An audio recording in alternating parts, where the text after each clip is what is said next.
Dès lundi débutera une opération pilote d'audience foraine dans 3 localités du pays, à Boasso, Agboville et à Dzopé, initiative de l'institution Le Médiateur de la République, annonce faite par le médiateur de la République en personne, Ngolo Coulibaly. La Chambre des comptes de la Cour suprême renforce les capacités des gouverneurs de district et élus locaux. La formation porte précisément sur la gestion des finances publiques locales. Ouverte à jeudi, le séminaire a pris fin ce samedi à Yamoussoukro. L'actualité, c'est aussi la journée nationale de promotion de la santé bucco-dentaire, une journée initiée par le gouvernement en vue d'accroître l'intérêt des populations pour l'hygiène bucco-dentaire. Aussi, il est question d'intensifier la prise en charge très vite dans le domaine. Et puis à l'étranger, le Sénégal, le Parti démocratique sénégalais et ses alliés regroupés au sein du Front patriotique pour la défense de la République ont animé hier un meeting, rassemblement qui a eu lieu dans un climat apaisé sans incident majeur. Voilà pour le sommaire, c'est l'heure de la grande édition. Bonsoir à tous et bienvenue dans le Flash Info. Dans ce 20h, on parlera également agriculture. Ne pensez pas tout de suite à l'agriculture classique, l'activité de culture des terres, mais il faut plutôt entendre l'agriculture qui se rapproche de l'art culturel, l'agriculture qui entre dans le musée des civilisations, un sujet inédit à suivre dans la page culture de cette grande édition. Ce sera avec Sylvie Memel-Kassi, directrice du musée des civilisations de Côte d'Ivoire. Mais avant, on s'intéresse à l'opération pilote d'audience foraine. Elle débutera dès lundi dans 3 localités du pays, à Boasso, Agboville et à Dzopé. Initiative de l'institution Le Médiateur de la République, annonce faite par le médiateur de la République en personne, Ngolo Coulibaly, hier au siège de l'institution. Il a aussi indiqué qu'il s'agit d'une pratique courante dans bien de pays de la sous-région où existent des instances de médiation. Placide Niawé, Sidonie Davila. Les audiences foraines du médiateur de la République débutent bientôt. L'information a été donnée au cours de cette conférence de presse. Les villes pilotes retenues à cet effet sont Aboasso, Adzopé et Agboville. Pour le médiateur de la République, Ngolo Coulibaly, l'occasion est toute trouvée pour mieux faire connaître cette institution. D'abord, comme vous, de faire en sorte que l'institution soit mieux connue. Donc, si vous regardez bien comment nous avons conçu l'opération, il y aura dans les 5 jours qui seront consacrés à chacune des villes qui ont été retenues comme villes témoins ou villes pilotes pour notre opération, il y a du temps qui sera consacré à la définition du médiateur, ses attributions, son fonctionnement et, comme vous avez vu un peu, son mode de saisine. Nous voulons consacrer du temps à familiariser les gens avec le b.a.-ba de ce qu'est le médiateur de la République et ses fonctions essentielles. Ensuite, nous voulons maintenant recueillir, parce qu'il faut que nous apprenions dans une phase comme celle-ci à susciter de la part de nos concitoyens une réaction de saisine. Le médiateur de la République, Ngolo Coulibaly, entend faire de ces audiences foraines son cheval de bataille pour écouter, conseiller et protéger les populations de Côte d'Ivoire. Le garde des Sceaux, ministre de la Justice, des Droits de l'Homme et des Libertés publiques, a eu un tête-à-tête ce samedi avec le représentant régional de l'ONU-SIDA. Dans la ligne de mire, d'abord, les questions inhérentes aux dernières données statistiques des personnes atteintes du VIH en Côte d'Ivoire. Ensuite, et surtout, le cas des personnes infectées vivant dans le milieu carcéral. Placide Niawé, Sidonie Davila. Une demi-heure, c'est le temps de l'audience accordée par Nyenema Mamadou Coulibaly, ministre de la Justice, des Droits de l'Homme et des Libertés publiques, au directeur régional de l'ONU-SIDA. Mamadou Ponzio Diallo était accompagné à cette audience par Tamsir Sall, représentant résident de l'ONU-SIDA au Togo. Il a fait un rapport sur l'indice composite de la politique de lutte contre le sida en Côte d'Ivoire. Le domaine d'intérêt de l'ONU-SIDA, la lutte contre cette pandémie, connaît une progression importante et positive en Côte d'Ivoire. L'accès au traitement pour les personnes vivant avec cette maladie, ici en Côte d'Ivoire, près de 6 Ivoiriens sur 10 victimes de cette maladie sont sous traitement avec des ressources du gouvernement ivoirien ou des ressources que le gouvernement mobilise auprès de ses partenaires au développement. Sur le front de la lutte l'élimination de la transmission de la maladie de la mère à l'enfant. La Côte d'Ivoire fait aussi figure de pionnière dans la région parce que 7 femmes ivoiriennes enceintes sur 10 porteuses de la maladie sont sous traitement afin d'éviter qu'elles ne transmettent la maladie à leurs enfants. La lutte contre le VIH-Sida en Côte d'Ivoire repose essentiellement sur une stratégie décentralisée et multisectorielle. La société civile est également fortement impliquée pour soutenir et compléter les actions gouvernementales. Cet élan collectif de renforcement de la riposte nationale bénéficie du soutien du secteur privé à travers les fêtières que sont la Coalition des entreprises de Côte d'Ivoire pour la lutte contre le VIH-Sida et la Confédération générale des entreprises de Côte d'Ivoire. La Chambre des comptes de la Cour suprême renforce les capacités des gouverneurs de district et élus locaux. La formation porte précisément sur la gestion des finances publiques locales. Ouverte à jeudi, le séminaire a pris fin ce samedi à Yamoussoukro. On se rend de ce pas dans la capitale politique retrouvée, Maïsako. Les gouverneurs de district et les élus locaux viennent d'être mieux outillés en matière de gestion des finances publiques.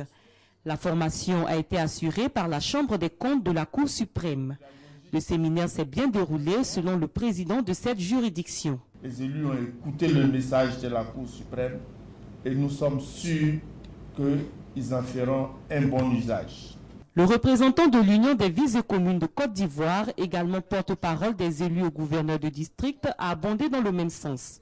Hubert Amani a toutefois fait une doléance. L'organisation très prochaine par le ministère d'État, ministère de l'Intérieur et de la Sécurité, notre tutelle, et le ministère de l'Économie et des Finances, un séminaire pour évoquer plus largement les préoccupations des élus locaux. Les participants ont salué la tenue de la rencontre. Le président de la République, lors de la tournée dans le Tonpi, a eu à affirmer, il a dit qu'il donnerait beaucoup plus de moyens aux collectivités territoriales pour travailler, pour remplir la mission vis-à-vis des populations, mais que ces moyens seront accompagnés par un plus grand contrôle. Donc il était important que les élus locaux connaissent les moyens, les procédures de ce contrôle. Ce séminaire nous a permis d'exprimer nos besoins vis-à-vis de nos gouvernants, de nos décideurs. Aujourd'hui, nous savons vraiment nos droits, nos devoirs et nos limites. Et en plus, les sanctions vraiment qu'un chef de collectivité encourt aujourd'hui désormais lorsque les deniers publics vraiment sont mis à mal. Les responsables de la Chambre des comptes, haute juridiction financière de la Cour suprême, ont pour leur part réitéré leur disponibilité pour contribuer au renforcement des capacités des responsables des collectivités territoriales. L'actualité politique nationale est toujours marquée par l'appel de Daoukro. Le ministre d'État, ministre de l'Emploi, des Affaires sociales et de la formation professionnelle Moussa Dosso était en tournée d'explication du dit appel à Mankono. Il a invité la population du centre-nord du pays à adhérer pleinement à cet appel qui, pour lui, permettra au président Ouattara d'achever les projets de développement de la Côte d'Ivoire. Sissé Ibrahim Kader, Sogodogo. Le ministre d'État, ministre de l'Emploi, des Affaires sociales et de la formation professionnelle, Moussa Dosso, a sillonné la région du Béré afin d'informer et de sensibiliser les populations sur l'appel de Daoukro. De Kounaïri à Mankono, en passant par Dianra, Moussa Dosso a expliqué aux populations que cet appel est un signe de réconciliation et de cohésion. Selon le ministre d'État, accorder un deuxième mandat au président de la République, Alassane Ouattara, c'est lui permettre également d'achever les grands chantiers qu'il a entamés. Depuis 1958, quand le président de la République, feu Houphouët-Boigny, a demandé à l'ensemble des partis politiques une fusion-union, et on a vu ce que ça a pu avoir comme impact sur le développement politique, social et bien sûr économique. On a parlé du miracle ivoirien, l'appel de Daoukro de 2014. Si cela est bien compris des populations, eh bien, en 2015, nous irons comme un seul homme voter une personne, c'est le docteur Alassane Ouattara, pour lui donner un deuxième mandat afin de poursuivre l'œuvre gigantesque qu'il a commencé au profit de la population de Côte d'Ivoire. Les différents responsables du RHDP de la région du Béré ont promis d'être les relais de cet appel historique lancé par le président Henri Konan Bédié. Lors de cette tournée, l'on a pu remarquer la présence de nombreux militants du Front populaire ivoirien, FPI. Des chants et danses du terroir Koyaka ont marqué aussi cette tournée de sensibilisation et d'information sur l'appel de Daoukro dans la région du Béré. En bref et en image, le ministre d'État, ministre de l'Intérieur et de la Sécurité, Ahmed Bakayoko, était dans le département de Grand Laou dans le cadre d'une visite de travail. L'objectif était de booster les différents chantiers de développement de la région des Trois-Eaux. À cette occasion, le ministre d'État a procédé à la mise sous tension électrique de 2 villages. Il a également procédé au lancement des travaux de l'Institut ivoirien des collectivités locales. Ahmed Bakayoko a aussi fait un don de 100 tables à banc au lycée moderne à Hucher-Assouan de Grand Laou, avant d'avoir des rencontres avec les chefs traditionnels et les guides religieux. Sa visite de travail a été marquée par un meeting qu'il a animé ce matin au stade Henri Konan Bédié de Grand Laou. Le compte-rendu complet d'Abou Sanogo dans nos prochaines éditions. Avant-hier a été célébrée la journée nationale de promotion de la santé bucco-dentaire, une journée initiée par le gouvernement en vue d'accroître l'intérêt des populations pour l'hygiène bucco-dentaire. Aussi, il est question d'intensifier la prise en charge très vite dans le domaine. Le programme a été marqué par une campagne de sensibilisation tenue à l'hôpital général de Marcory. Herman Niamien. Une séance de sensibilisation à la santé bucco-dentaire et de dépistage gratuit à l'hôpital général de Marcory. Elle s'inscrit dans la célébration de la journée nationale de promotion et de santé bucco-dentaire. Une journée initiée par l'État pour accroître la fréquentation des services et aussi pour améliorer les connaissances et intensifier la prise en charge précoce des malades. Cette journée permet aussi aux patients, aux malades de se rapprocher davantage des dentistes et surtout de recevoir l'information sur l'état de santé bucco-dentaire. Quand j'ai pas mal, je ne viens pas. Seulement quand j'ai mal que je viens, assez fréquemment. Depuis que j'ai eu mal et qu'on m'a soigné là, aujourd'hui avec l'occasion je suis venu, sinon je n'ai pas l'habitude de venir voir le dentiste. Comme ces patients, nombreux sont les Ivoiriens qui ne fréquentent pas les services bucco-dentaires. Ici, à l'hôpital général de Marcory, selon les responsables, le service reçoit à peine 250 patients par an pour une commune estimée à plus de 350 000 habitants. En moyenne, nous avons 250 patients environ par mois, ce qui fait une dizaine de malades par jour. Cette séance de sensibilisation a été aussi l'occasion pour les initiateurs de montrer les techniques de brossage des dents et aussi de prodiguer des conseils aux populations. Le mouvement du bas ne correspond pas du tout au mouvement du haut. Donc en bas, je fais ça. En haut, je vais faire plutôt ça. Dans le vide, ça. Dans le vide, il ne faut surtout pas faire ça. La carie dentaire peut tuer. Il ne faut pas négliger, même si ne serait-ce qu'un petit trou dans la dent, ça peut dégénérer et entraîner la mort. Donc il faut que les populations prennent l'habitude d'avoir un chirurgien dentiste, parce qu'il ne faut pas se promener de praticien en praticien. Faire au moins tous les 6 mois une consultation, faire un détartrage qu'on appelle le nettoyage des dents. Plus de 50% de personnes dans le monde sont atteintes de caries dentaires. En Côte d'Ivoire, la prévalence chez les enfants de 12 ans est de 62,4%, dont 75,2% à Abidjan et 47,4% pour le reste du pays. L'hôpital général de Bingerville célèbre l'excellence professionnelle, désigné successivement hôpital de référence et prix d'excellence 2014. Ce centre de santé vient de célébrer ses meilleurs agents. Serge Colléa. Meilleur hôpital général de la région sanitaire Abidjan 2 en 2012, hôpital de référence du district sanitaire Cocody-Bingerville, érigé en structure de santé de niveau 2 en 2013. L'hôpital général de Bingerville a également remporté à travers son directeur, le docteur Paulin Christian Deka, le prix d'excellence 2014 décerné par le président de la République. Le président a dit que d'ici 2020, la Côte d'Ivoire doit être émergente. Et nous, c'est un mot d'ordre qu'il a donné et nous suivons cela. En tout cas, Bingerville aujourd'hui, c'est un hôpital d'excellence. Pour maintenir le cap et rester dans cette dynamique, les meilleurs agents de santé de l'hôpital sont honorés. Compétences, dynamisme, rigueur, ponctualité, bon accueil sont quelques-uns des critères de sélection des 10 meilleurs praticiens de l'hôpital général PMI de Bingerville. Ce directeur, il a vraiment changé notre façon de travailler. Nous accordons beaucoup d'importance à l'excellence et la qualité des soins qui seront prodigués aux patients. Il faut que les patients qui arrivent chez nous repartent vraiment satisfaits. L'ambition du ministère de la Santé, c'est de faire en sorte que tous les établissements de la Côte d'Ivoire suivent cet exemple. Un bloc opératoire équipé de 2 salles d'opération, une salle d'accouchement et bien d'autres équipements de pointe font de l'hôpital général de Bingerville un pôle d'excellence en matière de santé. La ville de Tengrela vient de célébrer ses nouveaux bacheliers. Ils sont 105 au total. À cette occasion, chaque nouveau bachelier a reçu des kits scolaires et des dons en espèces. La cérémonie de récompense a eu lieu ici à Abidjan, précisément à Djamé, le point de Patricia Oumouetia. Cadres et élus ont pris part à cette journée de dons dans la région de la Bagoué. Les heureux bénéficiaires sont les nouveaux bacheliers de Tengrela, 105 au total. Ils ont reçu des kits scolaires et des biens en espèces. Le donateur, le parrain de la cérémonie, Berté Ibrahim, directeur général de l'ONEP. Il exhorte ses filleuls au travail afin d'être des exemples pour les générations futures. Autre étape de cette journée, une conférence sur le thème « Quelle stratégie d'insertion des diplômés par l'auto-emploi ?»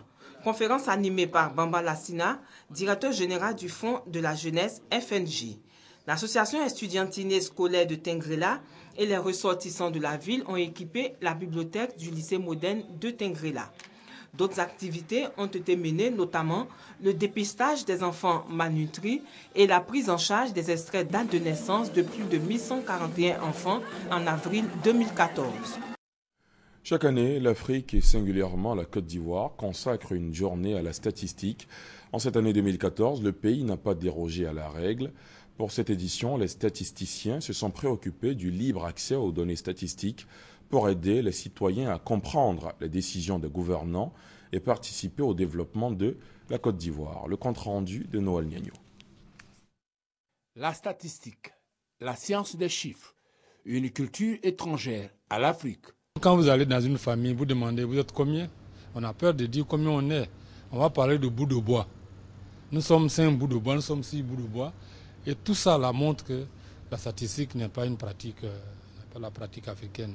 L'Afrique moderne, quant à elle, veut rompre avec cette approche parce que contre-productive. Tous les ans, l'Afrique consacre une journée à la réflexion sur la statistique pour faire le point de l'année écoulée, apprécier le chemin parcouru, identifier les freins. En 2014, la Côte d'Ivoire porte sa réflexion sur des données en accès libre pour la participation inclusive et la responsabilité, ou la préparation d'un nouveau type de citoyen apte à comprendre les décisions du gouvernement et à en faire un usage conséquent.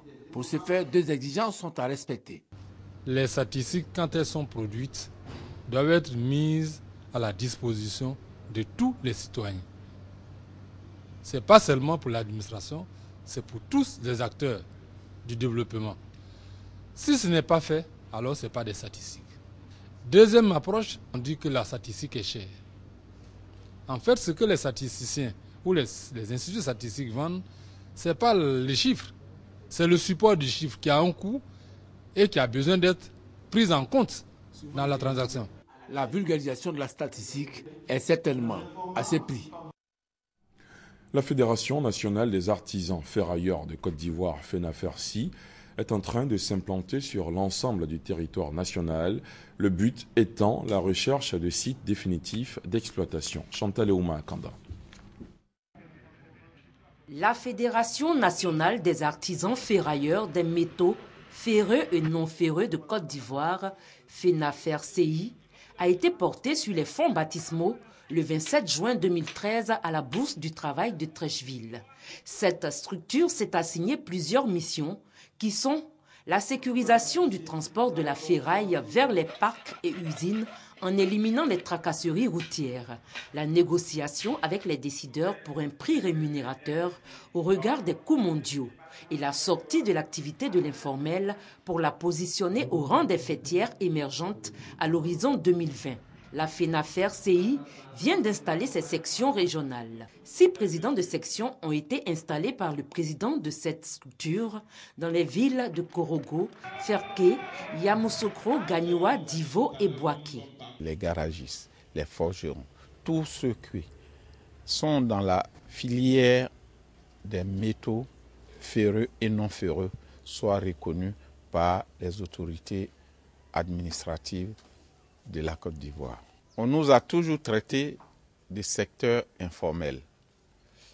Il faut que nous sortions de l'informel pour être une activité formelle. Prochaine étape de la FENAFERCI, les régions de l'Est, l'Ouest et le Sud-Ouest.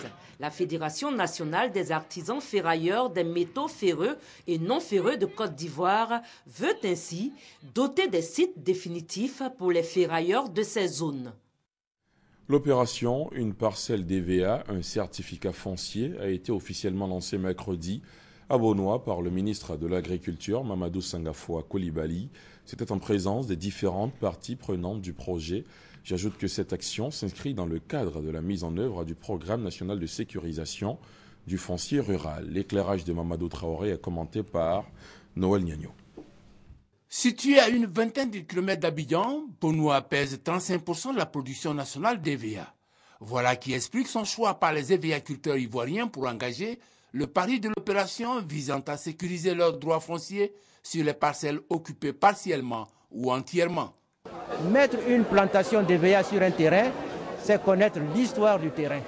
Et aujourd'hui, nous voulons que le planteur d'EVA ait tous ses atouts en main pour pouvoir, vis-à-vis des banquiers, parler et répondre, pour pouvoir, vis-à-vis de l'administration, montrer qu'il est en règle et qu'il travaille dans un contexte propre, sécurisé, dont il a la maîtrise. Entre autres conditions fixées aux producteurs d'EVA, avoir une parcelle dont la surface est plantée en partie en EVA. Ne pas avoir de litige avéré sur la parcelle ou encore solder les frais d'acquisition du certificat dans un délai de 6 mois. Les planteurs ont jusqu'au 30 novembre prochain pour s'inscrire.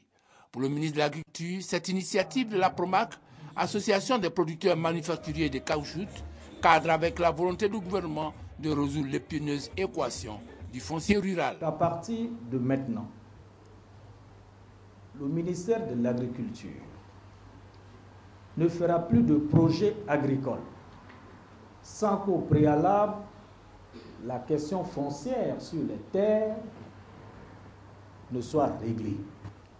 La deuxième décision, c'est de dire toutes les terres sur lesquelles nous avons des exploitations aujourd'hui, nous allons progressivement inviter les exploitations de ces terres à clarifier la situation foncière. Et ce que nous faisons cet après-midi rentre parfaitement dans ce cadre. En Côte d'Ivoire, sur les 23 millions d'hectares de terres arables existants, seuls 2% bénéficient d'un titre d'occupation délivré par l'administration. Dans ce 20h, on se rend aussi dans l'ouest du pays, dans la ville de Mans, une zone carrefour qui permet de regagner facilement la plupart des localités alentours.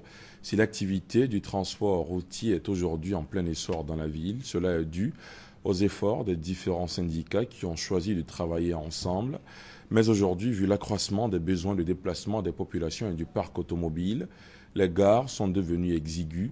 Le reportage d'Ève Boué et Franck Quadio. Minicar chargé de bagages et jeunes brouettiers au coin des rues. La gare de Mans en cette période pluvieuse est en pleine effervescence.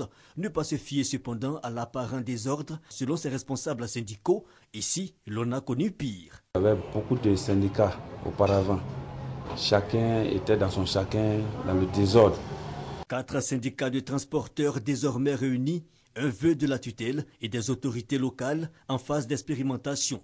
Cela nécessite une bonne stratégie d'organisation. On s'est mis ensemble, on a mis chacun envoie son ticket.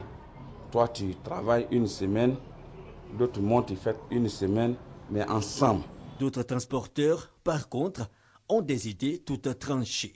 Ma proposition est que l'État régionalise les syndicats. Pour que dans la région, on sait qu'aujourd'hui dans la région de Mans, si on dit désigner un patron, nous allons désigner celui qui est transporteur. La réorganisation du secteur du transport, certes, mais aussi la question du site, devenu au fil des années exigu. Avec l'évolution du transport, ce site-là, on est un peu étouffé là-dedans. On a sollicité l'aide du gouvernement, des autorités locales, de nous trouver un site un peu vraiment bien libre, qui peut ressembler à une gare internationale. Mais le confort, les passagers disent, le rechercher dans les cars, surtout que la sécurité est de retour sur les sentiers, dans cette partie occidentale de la Côte d'Ivoire. Dans la sécurité, les chauffeurs sont consciencieux et puis ils savent parler aux passagers. Et puis bon, ils ne font pas trop d'arrêts intempestifs. Situé à environ 600 km de la capitale économique, Mans fait sa mue au niveau du transport routier. En partance pour Dabou ce samedi matin pour couvrir le meeting de soutien à l'appel de Daoukro, l'une de nos équipes s'est vue confrontée à une situation irrégulière sur la voie. Un gros camion de près de 30 tonnes essayant d'amorcer la montée sur une côte s'est retrouvé en plein milieu de la route. L'engin a ainsi barré le passage et causé d'énormes difficultés aux usagers. On retrouve Sidonie Davila sur le tronçon Abidjan-Dabou. Sens interdit sur l'axe Abidjan-Dabou. La raison, depuis hier à 23h, la voie a été obstruée par ce camion que vous voyez de près de 30 tonnes, obligeant tout usager à marcher ou à se frayer un chemin dans la brousse. Occasion pour les jeunes de la région d'instaurer un péage. Pour que les gens puissent circuler, nous avons pris du matin sur une tronçonneuse dégager une voie ici. Donc c'est pour cela que nous demandons seulement quelque chose pour boire l'eau. C'est pour ça que nous voulons que les voitures passent ici ce matin. On me demande 2000 francs. Moi, je n'ai pas les 2000 francs. Les populations, elles, exténuées par la marge que leur impose cet incident, ne décolèrent pas. On a deux comptes enterrés. On n'a plus de marche à pied. Ce qu'on espère tout simplement qu'on vienne décarter la situation, ça fait un gros manque à gagner. Toutes les activités sont bloquées. Pour les forces de l'ordre, déjà à pied d'œuvre, il est plutôt question de patience. Alors nous sommes arrivés sur les lieux, on a fait mes épiers, on a appelé les secours, notamment la SOAD pour dégager les lieux pour permettre le passage des gens. La SOAD est déjà là, mais comme il y a l'embouteillage, ils sont en train de trouver une issue pour venir patienter. C'est donc aux environs de 12 heures que la souffrance des usagers a pris fin. Une situation confortable pour eux, certes, mais créant ainsi autre désagrément. L'embouteillage occasionné par la file d'attente de nombreuses voitures depuis de longues heures. Pour une solution durable, les populations souhaitent une implication des autorités. Cet incident a eu raison de la cérémonie relative à l'appel de Daoukro qui devrait se tenir ce samedi matin à Dabou. Le ministre Cissé Bakongo, parrain de la cérémonie, a dû rebrousser chemin. La manifestation a été reportée à une date ultérieure. Avant de passer à la page culture, l'actualité à l'étranger nous mène au Sénégal. Le Parti démocratique sénégalais PDS et ses alliés regroupés au sein du Front patriotique pour la défense de la République ont animé hier un meeting, rassemblement qui a eu lieu dans un climat apaisé, sans incident majeur. Reportage. La place de l'Obélisque a refusé du monde vendredi à Dakar. En effet, ce sont des milliers de personnes qui ont participé au meeting du PDS, le Parti démocratique sénégalais de l'opposition, et ses alliés réunis au sein du Front patriotique pour la défense de la République. Plusieurs sujets, parmi lesquels la traque des biens dits mal acquis, se sont invités dans le discours de l'ancien président Abdoulaye Wade, qui a proclamé l'innocence de son fils Karim, poursuivi pour enrichissement illicite. Ils ont porté plainte contre moi, contre Karim. Le procureur général de Paris a lancé toute sa police, ses agents de renseignement pour chercher. Le rapport qu'ils ont donné, on n'a rien trouvé. En détention préventive depuis avril 2013, Karim Wade, qui fut d'abord conseiller puis ministre, est accusé d'avoir illégalement acquis 178 millions d'euros par le biais de montages financiers complexes sous la présidence de son père. L'ancien président sénégalais, dans son discours, a aussi dénoncé la gestion du pouvoir actuel. Il a notamment cité les chômeurs, les étudiants, les paysans, les chefs religieux et chefs de village, tous mécontents selon lui du président Macky Sall. Pour me résumer, il n'y a pas d'emploi, les jeunes sont en chômage. La belle université que j'avais laissée avec des étudiants qui étudiaient est complètement détruite. L'enseignement est détruit. Les élèves traînent dans les rues. Les paysans sont désespérés. La manifestation, qui s'est terminée sans incident, a été encadrée par la police anti-émeute dans un quartier populaire de Dakar.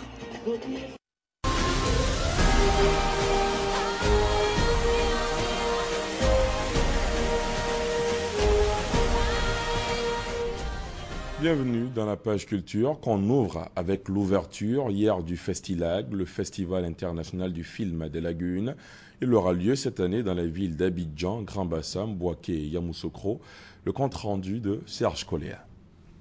Limousine digne des films hollywoodiens pour accueillir les membres du jury et les invités spéciaux venus de 17 pays du monde, chasseurs d'images à l'affût, le tout dans une ambiance de cinéma. Le public de Yopougon ne pouvait pas rêver mieux pour le lancement de la 3e édition du Festilag, le Festival international du film des lacs et des lagunes. Le cinéma doit être un business. Il faut que ceux qui travaillent dans le cinéma puissent vivre de leur travail. C'est pour ça que nous venons à Yopougon, à Bobo Doumé, pour aller reconquérir le public populaire. Ce rendez-vous abidjanais du 7e art, initié par Naki Sissavané, affiche ainsi son ambition de redonner au public ivoirien le goût des grandes salles de cinéma, tout en relançant l'industrie cinématographique en Côte d'Ivoire. Vous avez en Côte d'Ivoire un homme bien en place qui est M. Maurice Kouakou Bandaman, qui est ministre de la Culture, qui fait beaucoup de choses. Et là, je m'adresse directement à lui en disant, Monsieur le ministre, soutenez le cinéma. Et je sais qu'il le soutient fermement. Le cinéma, c'est deux choses. C'est un miroir pour se regarder et une vitrine pour mieux se voir, c'est-à-dire pour mieux se faire connaître ailleurs. Le Festilag, le Festival international du film des lacs et des lagunes, se tient du 21 au 29 novembre prochain à Abidjan. Plusieurs prix seront décernés. 34 projections de films sont à l'affiche. Je vous le disais en début de journal, dans la page culture ce soir, on parle essentiellement agriculture. Ne pensez pas tout de suite à l'agriculture classique, l'activité de culture des terres, mais il faut plutôt entendre l'agriculture qui se rapproche de l'art culturel, l'agriculture qui entre dans le musée des civilisations, un sujet inédit qu'on aborde avec Sylvie Memel-Kassi, directrice du musée des civilisations de Côte d'Ivoire. Bonsoir. Bonsoir.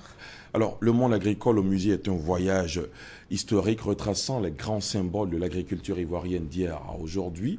Voyage entamé le 3 novembre dernier et qui se poursuivra jusqu'au 31 janvier prochain. Quel est l'intérêt de faire une exposition sur l'agriculture? Je vous remercie.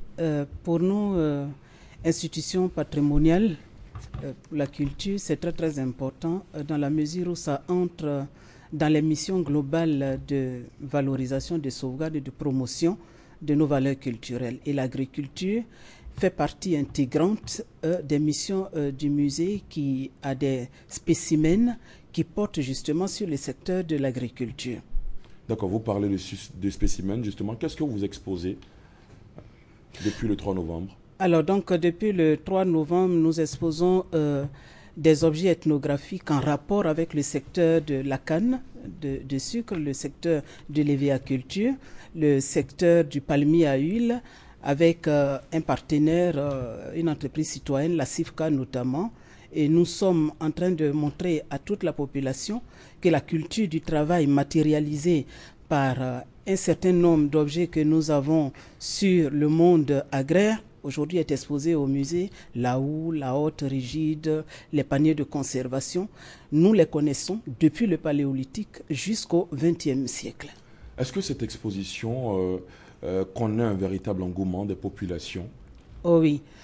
Depuis le retour des congés de la Toussaint, plus précisément depuis le début de cette semaine, il ne se passe pas de jour sans que nous n'inscrivions la visite d'établissements scolaires au musée, sans compter les groupes organisés qui viennent aussi.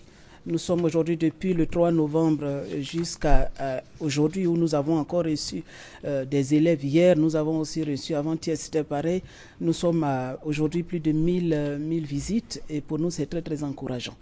On aura l'occasion de poursuivre cet entretien, mais avant, suivons ce reportage. Agriculture, le monde agricole au musée, c'est un voyage culturel historique retraçant les grands symboles de l'agriculture ivoirienne d'hier à aujourd'hui. 200 objets agricoles sont exposés au musée des civilisations de Côte d'Ivoire, ici à Abidjan, depuis le lundi 3 novembre dernier. Cette exposition va durer 3 mois. Le point avec Serge Coléa. 200 objets et outils servant pour les travaux champêtres, une série de photos de Johanna Choumali fixant le quotidien des femmes rurales plonge le visiteur dans l'univers des grandes plantations et cultures agricoles. Agriculture, le monde agricole au musée. Un voyage historique qui marque une halte à chaque grande étape de l'évolution du travail du champ. Archéologie et histoire montrent les objets et outils d'hier à aujourd'hui. Le premier président de la République de Côte d'Ivoire, Feu Félix Houphouët-Boigny, y figure en bonne place, lui qui a été planteur et président du syndicat agricole africain. Agriculture au féminin est un hommage aux femmes qui jouent un rôle majeur dans la semaille. Moment de labeur, instant de vie, esprit d'équipe, y sont notamment représentés. Autre tableau, les plantations villageoises. Il y a également les grandes surfaces cultivables, les plantations industrielles. Le monde agricole au musée pour le ministre de l'Agriculture, Mamadou Sangafoua Koulibaly, se veut une exposition éducative et instructive. Un regard sur le passé, sur la pénibilité des travaux, afin de relever le défi de la modernisation de l'agriculture ivoirienne. Pour le ministre de la Culture et de la Francophonie, Maurice Kwaku Bandaman, culture et agriculture vont de pair. L'une concerne les semences de la terre, l'autre les semences de l'esprit et du cœur. Madame Sylvie Memel, on vient de voir à travers ce reportage qu'un point d'honneur a été accordé à l'agriculture au féminin. Pourquoi ? Je crois qu'aujourd'hui, c'est dans les préoccupations de tous les experts en développement durable d'intégrer les femmes dans le tissu social. Et je crois que le partenaire a eu une très très bonne idée de rendre hommage à toutes ces femmes qui sont des récolteuses, qui sont des planteuses, qui sont dans les plantations industrielles. Et vous les voyez au travail et vous comprenez véritablement l'importance de la femme aujourd'hui dans tous les secteurs d'activité. Est-ce que les acteurs du monde agricole ont de l'intérêt pour cette exposition? Oh oui, depuis l'ouverture jusqu'à aujourd'hui, nous avons reçu pas mal de visites d'établissements agricoles, tout comme ceux qui sont dans le domaine agricole au niveau traditionnel avec les autorités coutumières.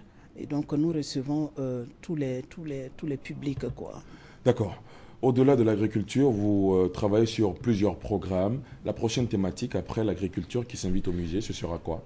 Alors, nous voulons saisir cette occasion pour dire que cette exposition entre dans ce que nous avons appelé les grandes expositions thématiques avec les entreprises nationales que nous voulons pour nous accompagner dans nos différents programmes. Solliciter un appui de ces entreprises. Oui, parce que le musée aujourd'hui a vocation de valoriser les produits commerciaux des entreprises à travers les expositions thématiques comme ce que nous sommes en train de vivre aujourd'hui. Et je pense que c'est tout à fait très important au niveau de la rentabilisation, au niveau du capital confiance pour la clientèle de ces entreprises, d'entrer dans un espace comme le musée national. Et nous voulons aussi dire qu'aujourd'hui, le musée des civilisations est devenu incontournable, aussi bien au niveau national qu'au niveau international, parce qu'au moment où nous parlons, justement, les objets du musée sont en train de faire le tour de l'Europe, qui a compris qu'au niveau de la sculpture traditionnelle, un hommage devait être rendu à la Côte d'Ivoire. Et depuis le mois de février, pour des haltes de 4 mois dans chaque pays, on a commencé à Zurich, nous sommes allés à Bonn, et aujourd'hui nous sommes à Amsterdam, aux Pays-Bas, où la reine Béatrice est celle-là même qui a organisé cette exposition hommage à la Côte d'Ivoire, et le ministère de la Culture était représenté. L'ambassadeur de la Côte d'Ivoire là-bas était également. D'accord. On le voit dans les grandes nations, les musées sont prisés des populations et tout. Est-ce que chez nous, ici, le citoyen lambda se rend comme ça au musée des civilisations? Il faut dire que depuis quelque temps, par rapport aux statistiques que nous avons dressées, les choses, disons que la balance a été renversée. Si au départ, on parlait des touristes, on parlait du monde occidental, aujourd'hui, il faut reconnaître que les Ivoiriens sont en train de franchir le seuil des musées, et particulièrement du musée des civilisations. Est-ce que vous ne pensez pas qu'il y a des choses à faire, communiquer davantage autour du musée, justement, pour susciter l'engouement chez la population? Et nous voulons saisir justement cette occasion pour dire que la télévision, la presse est notre partenaire privilégié, parce que vous êtes les porte-voix des musées, ces établissements qui ne sont pas trop fréquentés, qu'on assimile à tort à des établissements élitistes, alors que ce sont des établissements qui gardent aujourd'hui toute la mémoire collective Et le musée des civilisations a des objets qui sont représentatifs de toute la culture de Côte d'Ivoire dans sa diversité et dans son unité. Merci à vous, Sylvie Memel-Kassi. Je rappelle que vous êtes directrice du musée des civilisations de Côte d'Ivoire. Avec vous, on a parlé de l'agriculture qui entre dans le musée des civilisations. Merci pour toutes ces précisions. Et c'est ici qu'on met un terme à ce journal. Merci de l'avoir suivi. Excellent week-end sur la chaîne qui rassemble.